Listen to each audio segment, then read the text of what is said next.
సన్న బియ్యం అని ఎదురు చూస్తున్నారు కదా, గోడౌన్లకు స్టాక్ దిగింది. ఇక రేషన్ దుకాణాలకు వంపుడు, కూపన్ కారెట్లున్నోళ్లకు వంచుడే.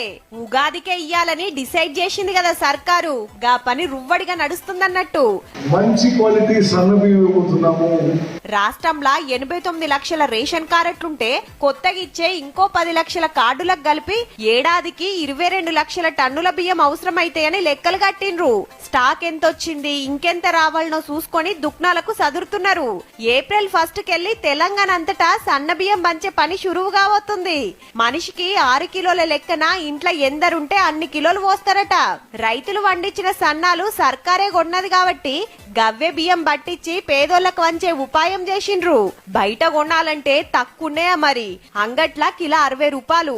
ఇప్పుడు ఇస్తున్న దొడ్డు బియ్యం పొద్దుగాల నాష్టకు, దోశల పిండికి, పండుగకు మురుకులకు ఉంచుకొని బయట అమ్ముకుంటుండ్రి శాన మట్టుకు.